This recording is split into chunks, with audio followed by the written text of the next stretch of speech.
60 guests, one champagne toast, a microphone crackling with feedback, and her cousin, Nico, who she swore was gay, holding her hand under the table. I exposed everything, texts, photos, even hotel receipts, on a giant projector during our engagement party. The silence after was so thick you could feel heart stop. Then, my mother gasped, and all hell broke loose. There's a special kind of stillness right before your world collapses. It's not silence, it's vacuum.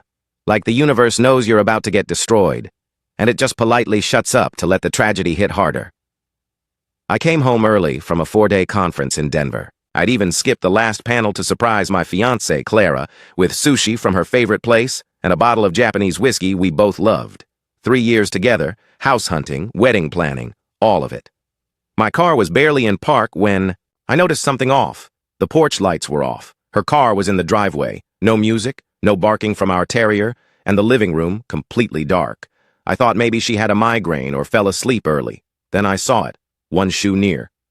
The stairs, a man's shoe, size 12, work boot style, definitely not mine, and not something her brother would ever wear. I felt my spine go cold. Upstairs, the hallway lights were dim. The bedroom door was halfway closed. Then I heard it, a moan. Not soft, not confused, confident, repetitive.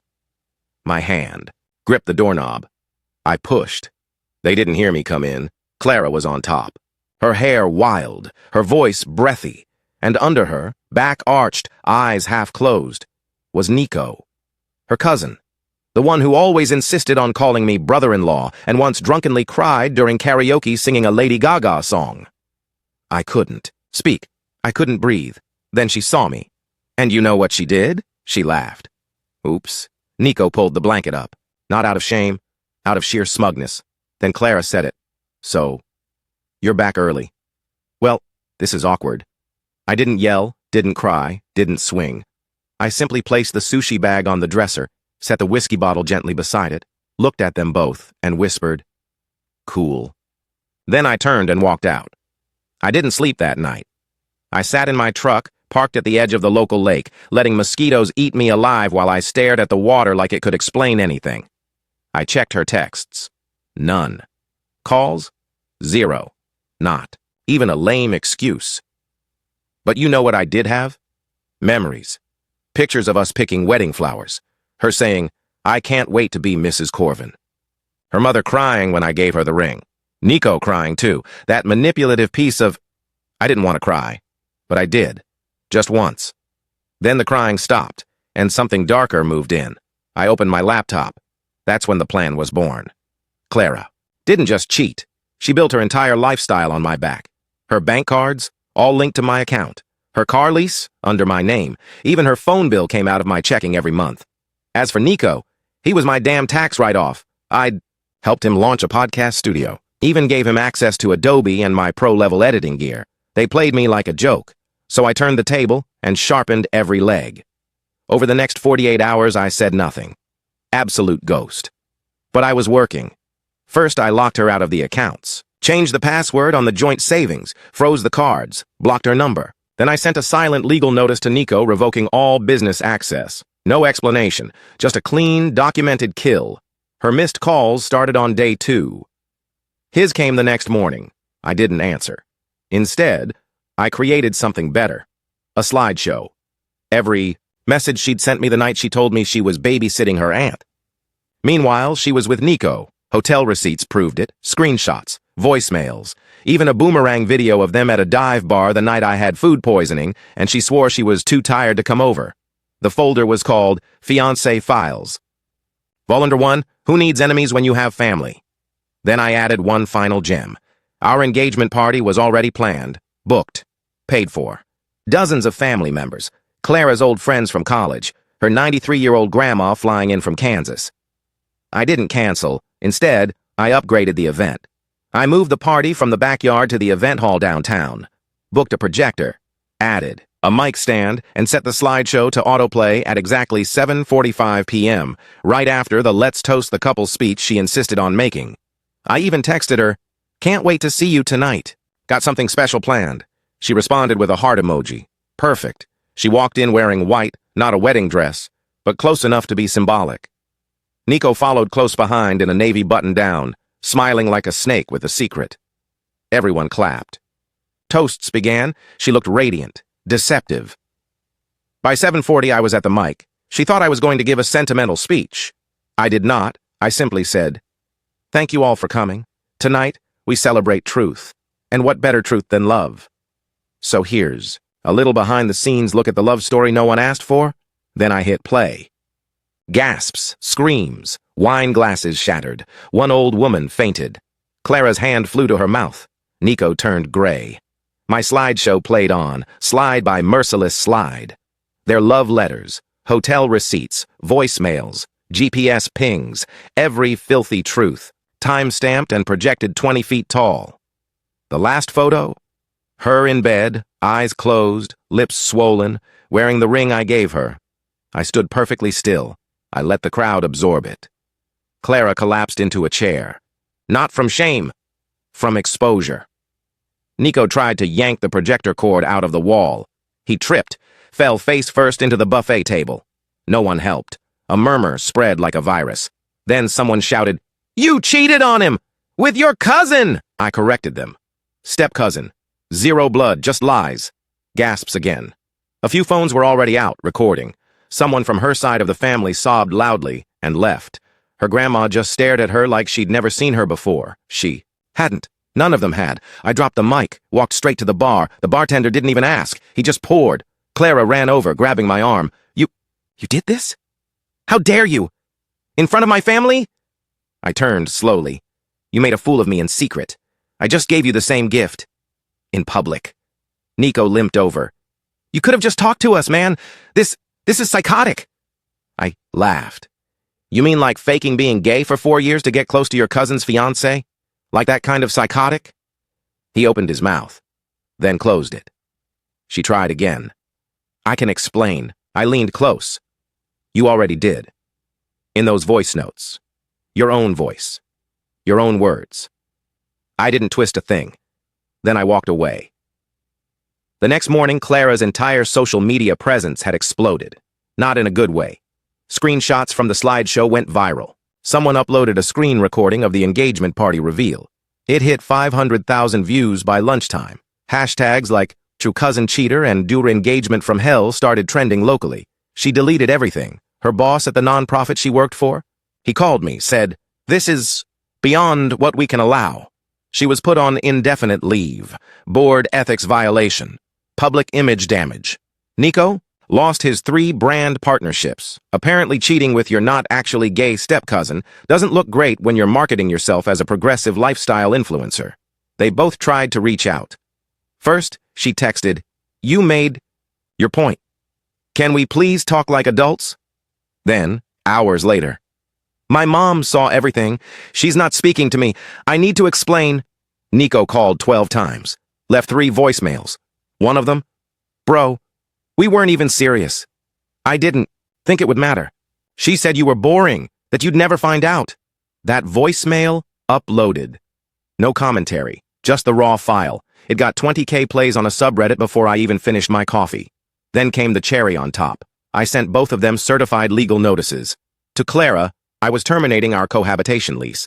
She had 72 hours to vacate, or I'd pursue eviction. To Nico, the business partnership was over. Per contract, he owed me full reimbursement for equipment, brand use violations, and damages to reputation. Total, $12,947. He went completely silent after that. Meanwhile, Clara, she tried to appeal to emotion, sent a handwritten letter to my mom, said she was lost, confused, and pressured into the relationship with Nico. Yeah, pressured. Into hotels, back seats, beach getaways. I didn't respond, but my mom did. She mailed the letter back, with a sticky note that read, "Return to sender. Trash belongs in trash cans." Day 3 post-explosion. I woke up refreshed. I made pancakes, real ones, with strawberries and whipped cream. My phone buzzed. Unknown. Number. I let it go to voicemail. Clara again. "You ruined my life, but if you ever love me at all, you'll stop. Please. Please, Corvin. I have nowhere to go." I played the message once, then deleted it. Then went back to my pancakes. Later that night, I drove past the house. She was sitting on the porch, suitcases beside her, rain falling. She looked up, saw my truck. I didn't stop. I rolled down the window just long enough to say, "You picked him. Let him pick you up." Then I drove away. Clara finally found shelter. Nico's place. Or so she thought. 3 nights later, she was spotted sobbing in a diner parking lot with her suitcase, mascara streaked, barefoot. Turns out, Nico dumped her once she became bad PR. And the best part? He sued her, claimed she emotionally manipulated him, and got him canceled. You can't make this up. The internet's a brutal place. Once a story catches fire, it burns everything attached. And Clara was drenched in gasoline. By day 5, TikTok was devouring her. Someone made a remix of her voicemail, turned it into a sad breakup ballad.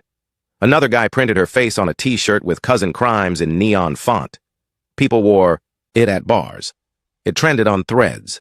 She went viral, not in the way she wanted, and she was spiraling, but nothing prepared me for what happened next. I got an email from Nico. Subject line: "Let's settle this." I opened it, expecting threats or some pathetic apology. Instead, it was a forwarded PDF, a lawsuit. Filed against Clara, emotional distress, defamation, loss of income. He claimed she lied about their relationship status, insisted he was unaware. She was engaged and accused her of weaponizing his image as a cover. At first I laughed. Then I read the whole thing. It was brutal. He attached emails, texts, screenshots, where Clara begged him to keep things quiet. She even said she'd claim it was role play if caught. He included a message she sent, though, day after the slideshow. "You're all I have left, don't abandon me now." He had receipts, and he was ready to use them. By that evening, Clara's sister messaged me, not to defend her, but to thank me. She wrote, "I always knew something was off about her, but I never had proof. Thank you for showing everyone." Apparently, Clara had been toxic for years, manipulative, two-faced, even stole money from a college roommate and blamed a maid. Her family kept it quiet out of shame. Not anymore. Skeletons don't stay buried when you blow up the house. The lawsuit made headlines on local gossip blogs. One of them called it a backstabbing love triangle turned legal bloodbath. The comments were savage. My favorite? "This is why I trust my dog more than humans." Same. But I wasn't done. Because while Nico was busy suing her, I was putting my final card into play. "Remember that house we almost bought together?" She never knew I kept her name on the paperwork during inspections, which meant she signed several statements under penalty of perjury, claiming she had no conflict of interest or private entanglements that could cause disputes. She lied on 3 of them. I sent the documents to my lawyer. He smiled. Perjury. Civil violation. Small claims, maybe more. He filed within 48 hours. Target? Both of them. Joint misconduct. They were about to get dragged into court. Together. Clara found out from a neighbor. She showed up at my office. Yes, my office. Eyes puffy, hair wild. Makeup smeared like war paint. She barged in mid-meeting. "Why? Are you doing this? You're ruining me!" I calmly stood. "Please leave." She stepped closer. "This isn't justice. This is obsession." I smiled. "Obsession? You spent years lying to me, cheating, manipulating 2 families, gaslighting everyone around you, and you call me obsessed?" She tried to slap me. Security escorted her out before she got close. Everyone in the room clapped, even the intern. That night, I went out, not to celebrate, just to breathe. Then I got a call. Unknown number. I let it ring, but something told me to listen to the voicemail. It was Nico. "Hey man, listen, I know we've had our issues, but I think we could both benefit by just calling this even. I drop my case, you drop yours. She's toxic. We both know that. No reason we should both suffer for her lies. Right?" I hit delete before he even finished. "Nice try, rat." By week 2, Clara was couch surfing, no job, pending lawsuits. A GoFundMe appeared with her name on it. Caption: "Wrongfully targeted by internet hate campaign." It raised $38 before someone commented, "Girl, you boinked your cousin. Log off." They shut it down after that. Final nail? I called the venue that hosted our engagement party, asked them to send me the full security footage. They did. I clipped the moment Nico tripped over the buffet table, and Clara screamed, "You ruined everything!" Uploaded it with the caption, Karma has a way of slipping on shrimp cocktail. 2 million views in 3 days. Clara showed up in court like it was a red carpet. Perfect hair, flawless skin, pale pink suit like she was the victim. Her lawyer called me a vindictive ex. Then my witness walked in, and she froze. It was her old college roommate. The one she stole from. She testified under oath. By the time she finished, even the judge looked disgusted. The courtroom was cold. Not in temperature, just in mood. Clara sat 3 tables away. Nico wasn't with her. His lawyer showed up late, alone, sweaty, probably underpaid. Clara's side tried to argue the cases were personal vendettas. Mine were malicious in nature. But when the judge asked me to explain why I pursued legal action, I stood up and said, because if I don't, she'll do it again, to someone else, and next time that someone might not survive it. The room went silent. Even her lawyer stopped scribbling. They tried to attack my character, said I was calculated, cold, emotionally unstable from betrayal. I didn't flinch. I presented screenshots, signed statements, emails, and receipts. I was calm, precise, deadly. But what came next? That broke her mask. I'd been tracking down her old college roommate for weeks, found her on Facebook, messaged. Turns out Clara had scammed her too, stole $3,000 from their shared lease, then spread rumors she was bipolar to cover it up. The roommate dropped out from stress, moved out of state, changed her last name, but she never forgot. She agreed to testify. When she entered the courtroom, Clara went ghost white. She whispered something to her lawyer. He looked at me like he'd just realized he was on the wrong team.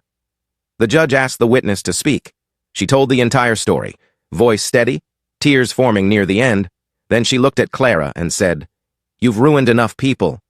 And you never thought anyone would come back. Well, here I am." Clara trembled. For the first time, she looked like she actually understood what she'd done. After that, the court session flipped. Her attorney switched tactics, now begging for mediation, but the damage was done. The judge ordered formal arbitration, split the cases into 2. My civil suit, Nico's emotional distress claim. Both would move forward. Clara was officially screwed. After court, she followed me outside, tried to talk. No, more cameras. No crowd, just you and me. I turned. She was crying. Real tears this time, or maybe just well-rehearsed. I loved you. I was just scared. Nico made me feel seen. I didn't mean to hurt you. I nodded slowly, then said, "You hurt me.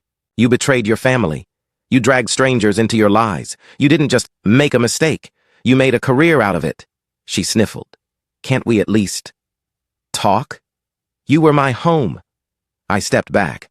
"No, I was your lifeline. You just thought I'd never cut the rope." Then I walked away. Later that night, I got a message. From Neko. Again. This time, it was different. She's turning on me. Blaming me for everything in her testimony. Said I coerced her. "I'm gonna lose this case." "Bro, I'm sorry, I really am. She's dangerous." I screenshotted the message, forwarded it to his lawyer, then blocked him for good, let them eat each other. Next morning, Clara's cousin, an actual blood relative, texted me. "My mom said Clara was adopted, that Nico's not even related, by blood or marriage.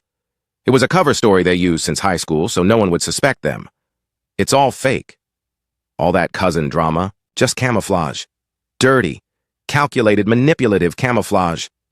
My stomach turned. But I wasn't surprised anymore. I was past anger. Now I was surgical. Then the settlement offer came. Clara's lawyer begged to close the case quietly. No payout, no apology.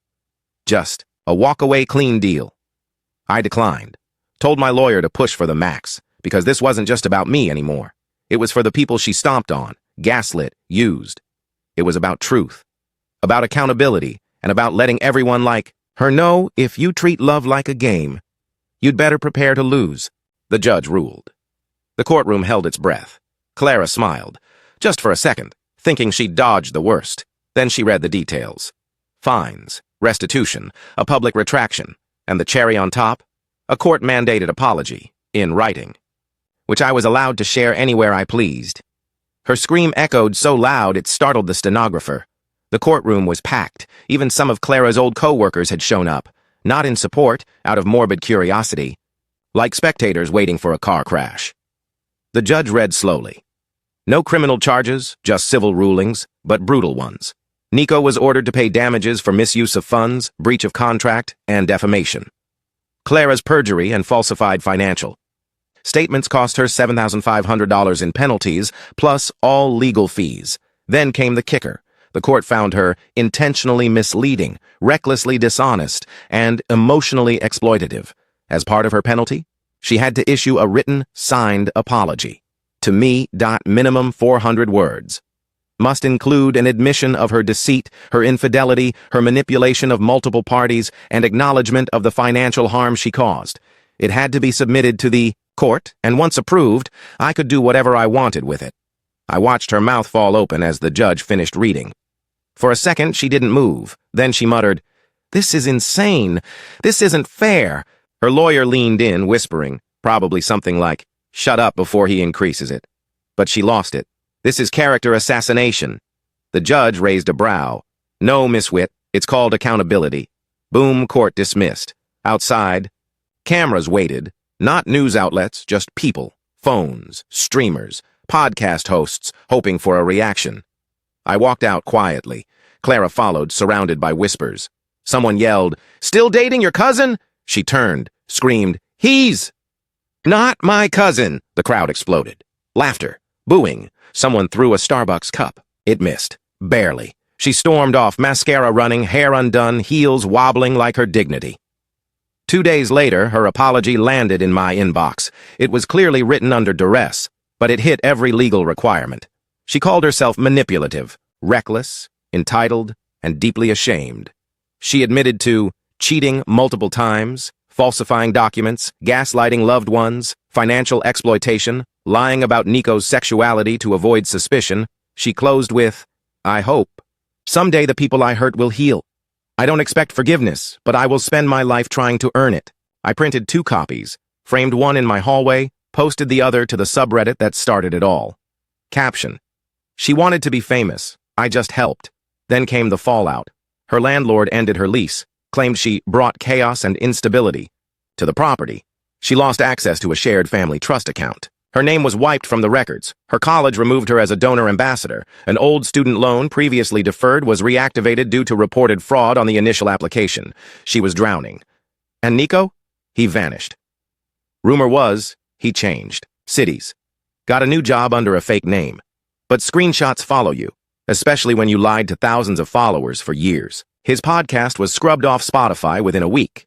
I got a message from Clara's aunt. Said Clara had moved in with an old friend. Was working part-time at a floral shop. No car, no savings, no future. She's not the same girl, her aunt said. She barely speaks. Lost 20 pounds, cries a lot. But I guess that's what happens when the mask comes off. Did I feel guilty? No. Just finished, like when you finally finish cleaning up after a storm that trashed your home. Tired, but proud, because I hadn't just exposed her. I survived her and made sure no one else would fall into her trap. 1 week after the verdict, I was walking out of a small coffee shop downtown when I saw her again, alone, paper cup in hand, hair tied up, hoodie stained with something floral. She saw me, didn't wave, didn't run, just stared. I nodded once. She looked away. That was the last time I ever saw Clara Witt in person. 12 months of silence. Then an envelope arrived, white, laced, perfumed. It was Clara's wedding invite. The groom, my old college roommate, the only one who stood by me through the entire betrayal. They were getting married in Arizona. I RSVP'd with attachments, screenshots, videos, receipts. 1 week later, the wedding was canceled, publicly, on Facebook Live. The days turned to weeks, then months. Life got quiet again. I traveled, read books, took up boxing, started consulting, full-time. For once, my life didn't feel like it was on fire. Just peaceful, even the nightmares stopped. I thought that was the end of the story, but I underestimated her hunger for reinvention. Exactly 1 year after the court verdict, I got a letter. Real envelope. No return address. Elegant. Custom wax seal. Opened it. Inside was a white card, embossed with gold letters. "You're invited to the wedding of Clara Witt and James K. Talbot." My stomach turned. James Talbot, my old roommate from Ohio State. The only guy who defended me after the original betrayal. The one who said, "I'd never let a girl come between us." The guy who called her radioactive. Now marrying her. What? A plot twist. I did what any sane man would do. I opened my laptop, searched my archived messages. Bingo. 14 months earlier. A thread from James. He'd messaged me the night after the slideshow reveal. Bro, I saw everything. I'm sick for you. Clara's a parasite. You don't deserve that. 3 weeks later, another message. Yo, just checking in. Let me know if you ever want to talk. I got your back. Apparently, got your back meant got her pregnant, because the wedding invite included an ultrasound photo. Classy. I didn't rage, didn't cry, didn't even call him. I investigated, pulled his socials, light stalking. Turns out he'd been liking her vacation pics for months under a burner account. Probably reconnected when she was down bad. Classic savior complex. So I prepared one final gift. The wedding was in Tucson's small, private, garden theme. 3 days before the ceremony, I sent one email. Subject, before you say I do, you should see what she said about you. I attached a clip of Clara calling James emotionally stunted in a group chat. Screenshots of her texting Nico, saying she'd never marry a guy who can't finish without crying. A video of her mocking James's laugh while in bed with Nico and a PDF of the official apology she had to write under court order. I signed off with, choose wisely or don't. Either way, now you know. The fallout? Legendary. A mutual friend who attended told me what happened. James confronted her the night before the wedding. She denied it all, until he opened the email and made her read every word aloud. Then he walked out. But not quietly. He live-streamed. His exit from the wedding rehearsal on Facebook Live said, just found out my bride-to-be was playing me like the last guy. I was the backup plan. Not anymore. Wedding's off. The video hit 700,000 views by morning. By noon, Clara's name was trending again. Not for love, but for repeat fraud. She deleted everything. Again. And James, he DM'd me that night. I should have believed you from the beginning. Thanks for showing me. I owe you. I didn't reply. Because I was done. Now, I live in Portland. New city, new job, new chapter. I met someone real, honest, kind. The first time I told her about the Clara story, she didn't flinch. She just said, damn, you've got main character trauma. We both laughed for 10 straight minutes. Sometimes people ask if I miss Clara. No, because what I miss is the version I thought she was, the one who didn't exist. Now I don't fantasize about revenge. I don't check her socials. I don't wonder, what if? Because I lived through a tornado, walked out without a scratch, and then watched the storm try to strike again, only to collapse on itself, and I didn't even have to raise my voice. Just opened my inbox, clicked send, and let the truth do the rest. When someone stabs you in the back, don't rush to bleed. Stand up, stitch yourself, then show them the knife they left behind, still clean, because you never needed to strike first. They just never thought you'd survive. And once you do, you write the ending. Not them, never them. And here it is, the finale of today's story. Did everything turn out as you imagined? Or did it end unexpectedly? I'd love to hear what you think. Leave your thoughts in the comments below, and let's dive into the discussion together. If this story kept you in suspense, don't forget to give it a thumbs up. And if you haven't signed up yet, what are you waiting for? This is your chance to join an incredible community where exciting new stories unfold every day. Click the subscribe button and turn on notifications to stay up to date. Thanks for your attention and see you on your new adventures.